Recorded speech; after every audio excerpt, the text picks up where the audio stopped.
Nega muvaffaqiyat yetarli emas? Tarixdagi eng muvaffaqiyatli odamlardan ba'zilari hayotlarini sharmandalik bilan yakunladilar. Boshqalari esa dunyoni avlodlar uchun o'zgartirdilar. Nima uchun? Bu ikki qismatni nima ajratib turadi? Aql emas, pul emas, imkoniyat emas. Bu haqida deyarli hech kim gapirmaydi. Muvaffaqiyat insonni barpo qilmaydi, muvaffaqiyat uni ochib beradi. Tasavvur qiling-a, osmono'par bino oldida turibsiz. Tashqi tomondan u mukammal ko'rinadi. Oynavand, po'lat, kuch. Har kuni minglab odamlarni hayratda qoldiradi. Ammo pastida hech kim ko'rinmaydigan joyda kichkina yoriq poydevorda tarqala boshlaydi. Boshda bilinmaydi. Bino ko'tarilmoqda. Odamlar uning muvaffaqiyatini nishonlaydilar. Keyin bir kuni u qulaydi. Tepa zaif bo'lgani uchun emas, poydevorda yoriq bo'lgani uchun. Hayotda ham xuddi shunday.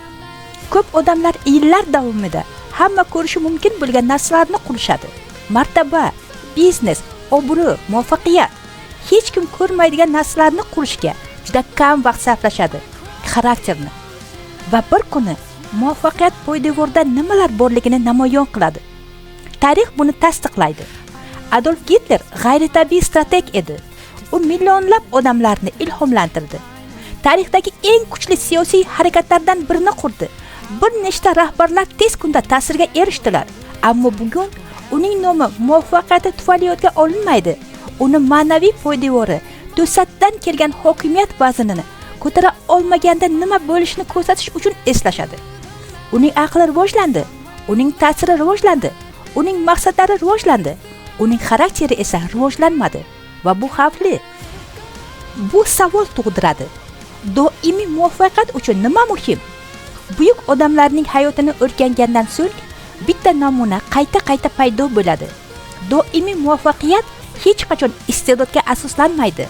U 3 ta ko'rinmas poydevorga qurilgan. Biriga ega bo'lmasangiz, boshqalar ham qulay boshlaydi. Birinchisi bu xarakter. Xarakter bu sizning odamlar olqishlaydigan o'zligingiz emas. Bu hech kim sizni ko'rmayotgan vaqtda qaror qabul qiladigan o'zligingizdir. Odamlar ko'pincha xarakter bilan obro'ni chalkashtiradi. Ammo bular bir narsa emas. Obro' bu odamlarning siz haqingizdagi fikri. Xarakter odatlaringiz yig'indisi.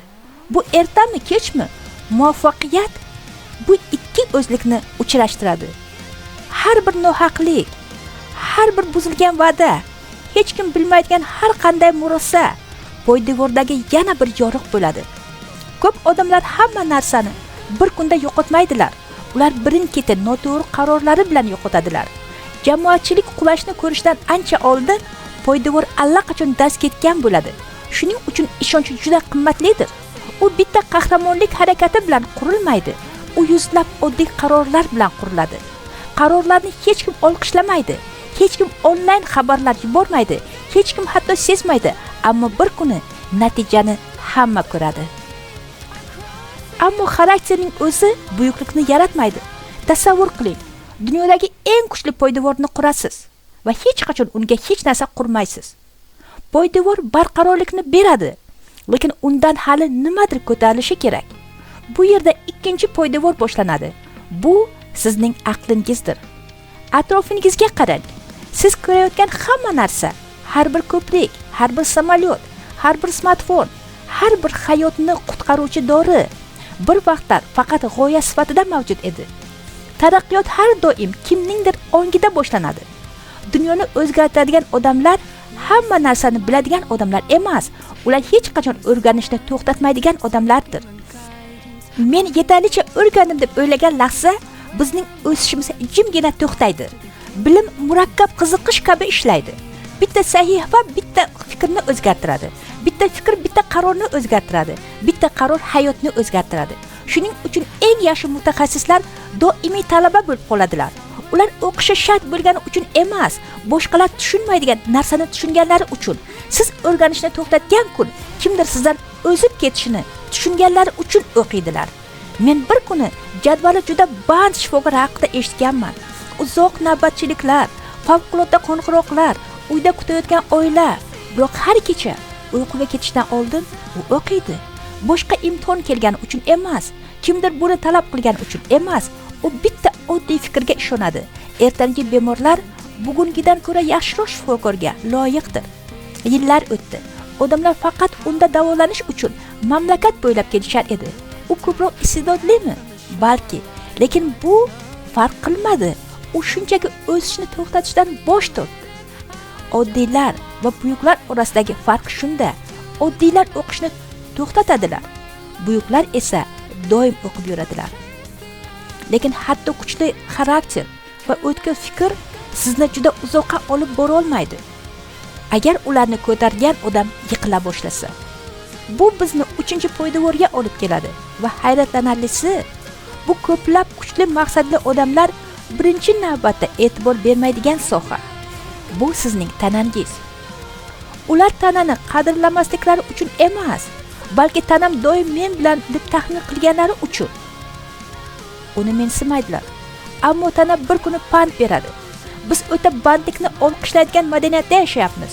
Men atigi 4 soat uxladim. Men yillar davomida ta'tilga chiqmadim. Men doim ishlayapman. Go'yo charchoq kubikdek. Bunday emas. Bu ogohlantirish. Chunki sizda bo'lgan har bir orzu, siz quradigan har bir biznes, siz beradigan har bir tarbiya, siz beradigan har bir yordam tanangiz orqali amalga oshiriladi. Avtomobilni e'tiborsiz qoldiring va oxir-oqibat safar to'xtaydi. Theodor Roosevelt bu darsni erta tushundi. Bolaligida u kuchli emas edi. U og'ir astma bilan og'rigan edi. Uning tanasi mo't edi. Hatto oddiy harakatlarda ham nafas olishga qiynalar edi. Uning oilasi uning kelajagi haqida qayg'urar edi. Bir kuni otasi unga qaradi va hayotini abadiy o'zgartirgan narsani aytdi. Senda aql bor, lekin uni olib yuradigan tana yo'q. Sen o'zingni qurishing kerak. Roosevelt bu so'zlarni hech qachon unutmadi. Ertasi kuni ertalab u kuchli bo'lib uyg'onmadi. U asta-sekin kuchayib bordi. U mashq qildi, boks o'ynadi, yurdi, og'ir tosh ko'tardi. U orzu qilgan kelajakni ko'taradigan tanani qurdi. Yillar o'tib, o'sha zaif bola Amerikaning eng baquvvat prezidentlaridan biriga aylandi. Uning hayoti ajoyib narsani isbotlaydi. Sizning kelajagingizni qayerdan boshlashingiz hal qilmaydi. Bu har kuni quradigan narsangizga bog'liq va o'shanda g'ayritabiiy narsa sodir bo'ladi. Xarakter sizga yo'nalish beradi, bilim sizga donolik beradi, kuch sizga chidamlilik beradi. Birini olib tashlang va oxir-oqibat boshqalari azob chekishni boshlaydi. Uchalasini ham quring va muvaffaqiyat barqaror bo'lishi uchun mustahkam asos bo'ladi. Sizni eng ko'p hayratga soladigan odamlar haqida o'ylang. Faqat ular muvaffaqiyatli bo'lgani uchun emas, ular muvaffaqiyatga erishgandan keyin o'zlariga sodiq qolganlari uchun. Bu juda kam. Muvaffaqiyatga qoyil qolish oson. Xarakterni yaratish ancha qiyin. Ehtimol biz noto'g'ri maqsadni ta'qib qilganmiz. Ehtimol muvaffaqiyat hech qachon maqsad bo'lmasligi kerak edi. Ehtimol muvaffaqiyat faqatgina aslida qanday odam bo'lganimizni oshkor qilish uchun mo'ljallangandir. Tasavvur qiling. 20 yildan keyin siz kelajakdagi o'zligingizni uchatasiz. Bu odam sizga nima uchun rahmat aytadi? Ko'proq soat ishlaganingiz uchunmi? Ko'proq xabarlarga javob berganingiz uchunmi? Ko'proq pul topganingiz uchunmi? Yoki chuqurroq narsa uchun rahmat aytadimi? Ishonchli odam bo'lganingiz uchun, hech qachon o'rganishni to'xtatmaganingiz uchun, hayot davomida sizni olib yuradigan yagona tanaga g'amxo'rlik qilganingiz uchun. Chunki sizning kelajagingiz sizning hozirgi o'zligingizga bog'liq. Biz ko'pincha dunyoni o'zgartirgan odamlarga qaraymiz va ular bizdan farq qiladi deb o'ylaymiz. Biz ularning yutuqlarini ko'ramiz, ularning ta'sirini, ularning muvaffaqiyatini, ammo biz ularni qurgan minglab ko'rinmas tanlovlarni kamdan kam ko'ramiz. Har bir buyuk hayot hech kim buni sezmasdan ancha oldin shakllangan. Bir lahzada emas, bitta qaror orqali emas, ammo har kuni takrorlanadigan kichik tanlovlar orqali. Theodor Roosevelt u tug'ilgan zaiflik bilan belgilanmadi. U cheklovlari bilan belgilanmadi. U kim bo'lishni tanlagani bilan belgilandi. Uning tanasining zaif tomonlari bor edi, ammo uning xarakteri intizom orqali mustahkamlandi. Uning sharoitlari mukammal emas edi, ammo uning tanlovi uning kelajagini shakllantirdi. Xuddi shu qoida buni tomosha qilayotgan har bir kishi uchun ham amal qiladi. Sizning boshlanishingiz sizning yakuningizni belgilamaydi. Sizning hozirgi holatingiz kelajagingiz haqida to'liq hikoya qilmaydi.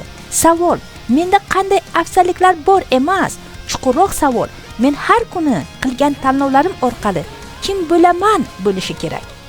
Chunki sizning hayotingiz faqat katta daqiqalar bilan qurilmaydi. U hech kim ko'rmaydigan sokin lahzalarda quriladi. Siz ruxsat bergan fikrlar, siz takrorlaydigan odatlar, hech kim ko'rmasa ham siz qabul qiladigan qarorlar. Bir kuni dunyo natijani ko'radi, ammo dunyo sizning yutuqlaringizni ko'rishdan oldin siz yashirin joylarda kimgadir aylanasiz. Shuning uchun faqat men nimaga erisha olaman deb so'raman, men kimga aylanyapman deb so'rang. Chunki sizning kelajagingiz siz bilan sodir bo'layotgan narsalar bilan yaratilmaydi. Uni kim bo'lishni tanlaganingiz yaratadi. Haqiqiy o'zgarish maqsadlar harakatga aylanganda boshlanadi. Oxirida 2 tavsiya. Ushbu mavzuni amalda qo'llash uchun buyuklik jurnalini yaratdik. Jurnalda siz o'rgangan narsalaringizni qo'llashga yordam beradigan amaliy savollar, mashqlar va 7 kunlik amaliyot topasiz. Siz uni tavsifdagi havla orqali bepul yuklab olishingiz mumkin. Qo'llang va mustahkam poydevor qo'ying. Shuningdek, kanalga obuna bo'ling va keyingi videoda ichki iqtidoringizga ko'ra kim ekaningizni bilib oling. Bu sizga mustahkam poydevor ustida noyob bino qurishga yordam beradi. Vaziyatlar sizga ta'sir qiladi. Tanlovlar sizni o'zgartiradi. Xarakteringiz sizni belgilaydi. Keyingi daf'a uchrashguncha salomat bo'ling.